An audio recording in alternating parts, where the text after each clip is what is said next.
All right, so the next one here, CIA link to sketchy Israeli aid scheme. So this article is by Kelly Vlahos at Responsible Statecraft.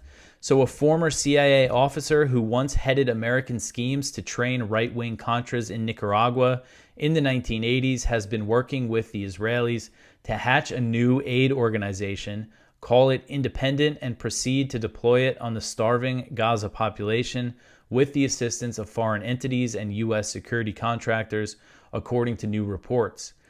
So Kelly mentions the CEO, Jack Wood was his name. He was a retired U.S. Marine. He just resigned a few days ago before this thing started, saying that it was impossible to implement this plan while also adhering to humanitarian principles and impartiality and independence. So it's very clear that this is not an independent organization. And the man behind this here, his name is Philip F. Riley, an ex-CIA officer.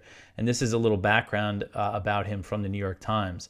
As a young CIA operative in the 1980s, Mr. Riley had helped to train Contras, the right-wing militias fighting Nicaragua's Marxist government, according to a 2022 podcast interview.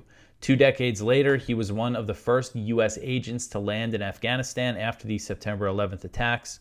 He became the CIA station chief in Kabul and left to work as a private security expert for groups including Orbis, a Virginia-based consulting firm.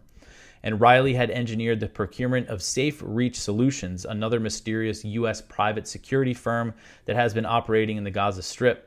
So they were the ones during the ceasefire, they were operating checkpoints in the Netzarim corridor, this private security firm. So this guy is involved. So obviously this is just another, reason to find this whole aid scheme very sketchy, as Kelly puts it, especially when we see what actually went down in Gaza when they started this.